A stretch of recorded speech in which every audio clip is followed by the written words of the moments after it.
What? This is a big mosquito. Welcome to Go Banff. I'm Christine O'Donnell, and I am so excited because today I am with Kerri Miller. She's with NPR. She used to be a political reporter, and now you are starting this whole new thing that's all about sex. Yeah, I'm serious. Yeah. And so we're talking about SmartSex. This is, I feel like, what is your passion? What would you say your passion is? Here's the idea behind SmartSex. Okay. It started with a conversation with a really good friend. Yeah. And I've had a wide circle of friends for a long time. I'm one of these women that believes that your friends are the core to, you know, who you are, and they're really important in your life. But I had never really talked to my friends about sex. We're having this conversation after a hike, and I happened to mention a sex toy that I liked, and I'd never brought this up before. I know, to a friend. I didn't know how she was going to react. It was very casual. But I now, as I look back, I realized I watched pretty closely for what her reaction was. You know, was she going to change the subject? Was she going to be like, too much information? And instead, as your good friend will do, she kind of leaned in and was like, tell me more. And it started the kind of conversation, Christine, that Teresa and I had never had before. And it deepened the friendship. And it also made us realize this is a big thing to having an enriched, fulfilled life to women. Women of all ages, but especially women that have been in partnerships or marriages for a long time. And it's not something that we talk about very often between ourselves. So she was kind of like, I think more people ought to be talking about this among their friends. And then it began. It's a podcast, and it's a very interesting, you say it's a confident, candid conversation about sex, which how often do we get to have those, or at least listen to amazing, beautiful, talented, you know, women who you've built up a bit of a reputation. You know, I have friends who think that they're your best friend and you don't know them because they listen to you. I love that. Out of New York. I'm talking to you, I Kaya. love that. Kaya, I want to meet you. To make this transition to talk about something that's almost taboo, was that scary? Yeah. I mean, here's the thing. By day, I'm a public radio host who talks about politics and books and science and, you know, the news of the day. By night, I'm talking about SmartSex. And I'm saying things and hearing things that would never get on public radio, at least for now. For now, but you can catch it on Go Banff. Right. And so it is a little, I do feel like I have a little bit of a split personality, but here's the thing. It's not salacious, it's not slimy, intelligent approach to sexuality. And to acknowledge that if your sex life isn't enriching, you're missing out on some pretty cool stuff in life. I mean, I believe that. Why do you think, Kerri, that it's so important that women out there are talking about sex? I think a lot of women quietly wonder, am I normal? Is what's going on in my sexual relationship or in my partnership something that everybody else is going through? I mean, is it normal that sometimes we're so busy we don't have sex for a month? Is it normal that we'd like to introduce sex toys into our sexual relationship? I think a lot of women feel a lot of uncertainty about what they want and who they are sexually. And this podcast and this project, I hope, gives women the feeling that you can confide in one another. Yes, it's normal. Yes, it's good to want this. Yes, it's good to want this. And one of the podcasts that I was just listening to, I think I heard, it was like literally right before I got out of the car, masturbating in front of your partner. Yeah. You guys talk about this stuff. And, and you also talk about the science behind it. Right. And it's not, it doesn't feel gross. I was listening to it with my mother-in-law. You were? Yes. Oh my gosh. She was telling me about this book she used to listen to or to look at with her sisters back in the 70s. Right. Was it Something, My Body and Me? Anyway, does that sound Our Bodies, familiar? Ourselves. Yes. Right. Do you know this book? Yeah, of course. Yeah, she was like, you need to see it when we get home. I'll show it to you. So this opened up a conversation with your mother-in-law I that literally you probably never would have had. No, I did not think that I was going to be sharing an earbud with my mother-in-law in the car. So here's my mother-in-law story. The first SmartSex salon that we had, we launched our project in June, and we launched it with a live event, a SmartSex salon, and we're doing these in different parts of the country now. But my husband's family really wanted to come and be part of the salon, which meant that my mother-in-law for 20-something years was going to be at the first salon, where I was going to talk about all kinds of things sexually, and I was going to share some of my own experience too, of course. Oh my gosh. It was going to be a room full of women, 125 women, and it got rowdy and it got real. You can hear the podcast, SmartSex Salon, parts 1 and 2.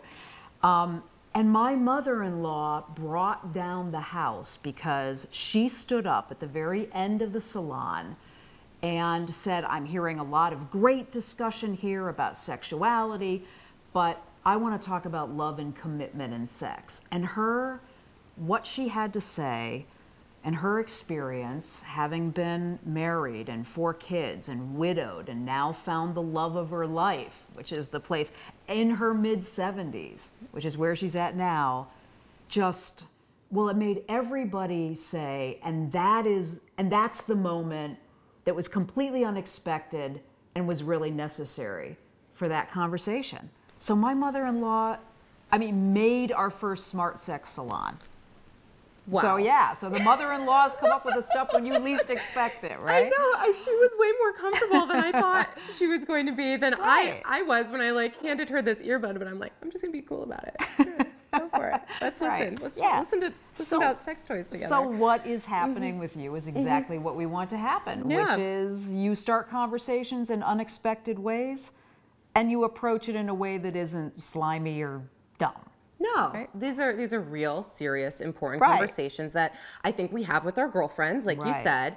And sometimes you don't know how your girlfriends are going to react. Right. Or we talk about them with our sister. I swear, I was talking about everything with my sister. You're lucky. Yeah. I think that's good you can do that. I am. I got you.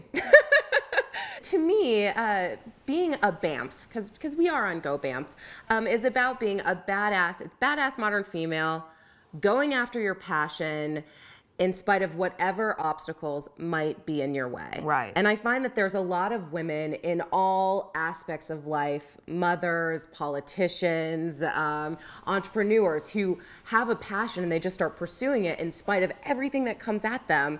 And that makes them a BAMF, in my opinion. Yeah. Yeah. What does being a BAMF mean to Kerri Miller? Yeah. When you talked about the obstacles, that really resonates because, as I was saying, by day, public radio, serious journalist. By night, someone who talks about sexuality. I don't really see that there's really a division between that, but I think there have been some people who have seen me coming into this area. I'm known in this community, who saw the big profile in the newspaper and went, she's doing what? Oh, that's kind of unacceptable. I think that's one of the obstacles, is to get people to treat this as just another place where there should be open conversation. The other thing is, what we found is that women my age, in my mid-50s, have been a little reluctant to share this among one another. You're in your, 20s? Oh, so sweet. 30? Right. Thank you. You're 30. It's second nature to share the stuff that you love, right? With us, there's been a little bit of, if I like that on Facebook, somebody's going to think I'm a sex addict. There's just been a little bit of reluctance to pick this up and own it from some of the people that we know are listening, that we know like it, but are feeling kind of leery about saying to a friend, hey, check out this podcast. So that's been something that Teresa and I have had to kind of problem solve around. It's been a good experience. Yeah, and it looks like you guys are doing it. You guys have pretty good viewership. We are. And you just began. We just feel like we want, this is a cause. I mean, this is just as with what you're doing. It's a cause. We do see this as a movement. And in a movement, we need people to kind of pick up and carry the cause for us. And I think we're learning how to do that. And we want more of that. Yes, we do want more of that. Do you have any advice you would give to any... Advice about sex? No. Yeah. So what's your favorite I always position? Say, I'm not the expert. I constantly have to tell people that I'm not the expert. She talks to the experts about it. That's right. Exactly.